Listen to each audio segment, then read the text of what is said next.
Hi hello welcome to Kiran TV news. మనందరికీ తెలుసు అన్నమలై అనేటువంటి ఒక ఐపీఎస్ ఆఫీసర్ తమిళనాడులో ఎంత ప్రభావితమైనటువంటి నాయకుడు ప్రత్యేకించి చెప్పాల్సిన అవసరం. ఒక హానెస్ట్ లీడర్ ఇంకొక హానెస్ట్ లీడర్ గురించి మాట్లాడితే ఎలా ఉంటుందో ఇప్పుడు తెలుగు రాజకీయాల్లోనే కాదు దేశ రాజకీయాలను కుదిపేస్తున్నటువంటి ఇద్దరు వ్యక్తులు, ఇద్దరు డైనమిక్ లీడర్స్, ఇద్దరు హానెస్ట్ లీడర్స్ గురించే ఇప్పుడు మాట్లాడుకోబోతున్నాం. వాళ్ళిద్దరే Andhra Pradesh deputy CM Janasena party అధినేత పవన్ కళ్యాణ్ గారు, ఇప్పుడు అన్నమలై తమిళనాడు బీజేపీ పార్టీకి రీసెంట్ గా రిజైన్ చేసినటువంటి అన్నమలై గారు ఇంకొక పక్క ఐపీఎస్ ఉద్యోగాన్ని వదిలి ఆయన తమిళనాడు బీజేపీ పార్టీ పగ్గాలు చేపట్టారు. ఎలాంటి ఇంపాక్ట్ క్రియేట్ చేశాడో ప్రత్యేకించి చెప్పాల్సిన అవసరం. అయితే రీసెంట్ గా పవన్ కళ్యాణ్ గారు అన్నమలై గారి గురించి కొన్ని మాటలు మాట్లాడినవి ఇప్పుడు సంచలనం రేపుతున్నటువంటి పరిస్థితి కనిపిస్తుంది. బీజేపీ పార్టీకి ఆయన రాజీనామా చేశారని చెప్పి ఒక ఎన్డీటీవీకి సంబంధించినటువంటి ఒక జర్నలిస్ట్ పవన్ కళ్యాణ్ గారిని ఇంటర్వ్యూ చేస్తూ అడిగితే మీరు ఏం సమాధానం చెప్తారు, అన్నమలై గారిని బీజేపీ దూరం చేసుకోవడం, బీజేపీ పార్టీకి ఆయన రాజీనామా చేయడం మీకు ఎలా అనిపిస్తుంది అని అంటే, నాకు తెలిసి నిజంగా చెప్తున్నాను కదా, దమ్ము ఉండాలి. కూటమిలో బలమైనటువంటి ఒక పార్టీని ఈ రకంగా పవన్ కళ్యాణ్ గారు తన అభిప్రాయాన్ని ఇంత మొహమాటం లేకుండా ఇంత ఓపెన్ గా మాట్లాడేటువంటి గట్స్ అంటే పవన్ కళ్యాణ్ గారి దగ్గర ఉంది. అందులో ఎటువంటి సందేహం లేదు. ఏంటి అంటే మనందరికీ తెలుసు, కూటమి అటు బీజేపీ పార్టీకి, మోదీ గారికి పవన్ కళ్యాణ్ గారు ఎంత బలంగా ఎంత విధేయుడిగా ఉంటాడో ప్రత్యేకించి చెప్పాల్సిన అవసరం లేదు. కానీ వాళ్ళకి ఎటువంటి పరిస్థితి వచ్చినా సరే నిలబడతారు, దాంట్లో ఎటువంటి సందేహం లేదు. బట్ అన్నమలై గారి గురించి ఆయన ఇచ్చినటువంటి స్టేట్మెంట్ ఇప్పుడు నిజంగా సంచలనం అనే చెప్పాలి. నేనైతే కనుక బీజేపీ పార్టీలో ఉంటే అన్నమలైని ఎట్టి పరిస్థితుల్లో నేను వదిలేవాడిని కాదు. బీజేపీ పార్టీ తప్పు చేసింది, అన్నమలైని వదిలి అని ఇండైరెక్ట్ గా బీజేపీ పార్టీకి చెప్పినట్టే. ఎందుకంటే అన్నమలైకి అవకాశం బీజేపీ పార్టీ పూర్తి స్థాయిలో తమిళనాడు ఎలక్షన్ లో ఇచ్చి ఉండుంటే చాలా ఇంపాక్ట్ చూపించేది. డెఫినెట్ గా అధికారం దశగా ఆ పార్టీని తీసుకెళ్లేటువంటి సామర్థ్యం, వ్యక్తి, ఆయన చేసేటువంటి సేవ అద్భుతం అని చెప్పి పవన్ కళ్యాణ్ గారు చెప్పారు. భక్తమరాడికి సంబంధించి నేను అక్కడికి వెళ్ళినప్పుడు ఆయన ఇంపాక్ట్ ఏంటో నేను చూశాను.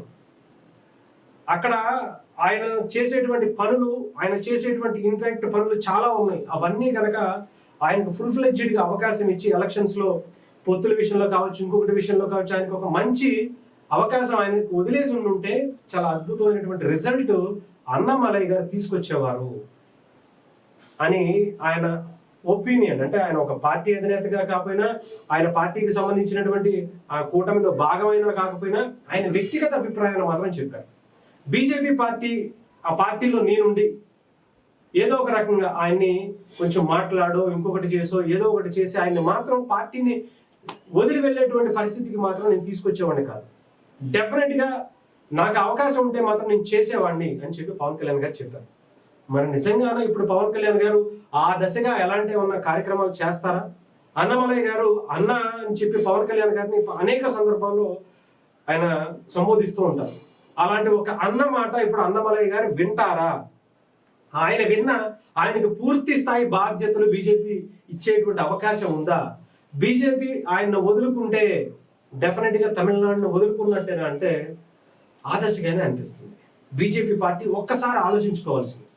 ఎందుకంటే ఒక సిన్సియర్ ఆఫీసర్, ఒక సిన్సియర్ పోలీస్ ఆఫీసర్, ఐపీఎస్ అధికారి, ఆయన ఉద్యోగాన్ని చాలా తక్కువ వయసులోనే వదులుకుని ప్రజలకి సేవ చేయాలనుకుని ఒక బీజేపీ పార్టీ లాంటి ఒక పెద్ద పార్టీకి ఆయన వచ్చాడు.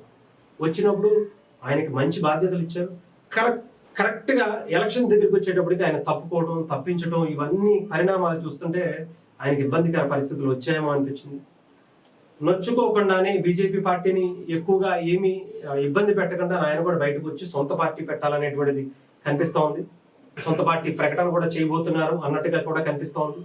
డెఫినెట్ గా పవన్ కళ్యాణ్ గారు ఒక మాట అన్నారు, మీరు చూపిస్తాను చూడండి. ఇదిగోండి, Pawan Kalyan side about Annamalai, future of Tamil Nadu. Definite గా ఆయన ఫ్యూచర్ తమిళనాడు లీడర్ అని చెప్పి పవన్ కళ్యాణ్ గారు ఆయన సర్టిఫికేషన్ ఇచ్చారు. అంత ఈజీగా పవన్ కళ్యాణ్ గారు ఎవరికి పడితే వాళ్ళకి సర్టిఫికేషన్ ఇవ్వరు. ఆయన ఇచ్చారు అంటే ఆయనలో విషయం ఉండాలి, ఆయనలో ఆ దమ్ము సత్తా ఉండాలి. అలాంటివి ఆయన చూసినప్పుడే, ఆ పోరాట పటిమ చూసినప్పుడే పవన్ కళ్యాణ్ గారు సర్టిఫికేషన్ ఇస్తారు. మరి ఇప్పుడు బీజేపీ పార్టీ ఆలోచిస్తుందా ఆ దశగా పవన్ కళ్యాణ్ గారిని పంపి ఏమన్నా సంప్రదింపులు జరిపేటువంటి అవకాశం ఉందా?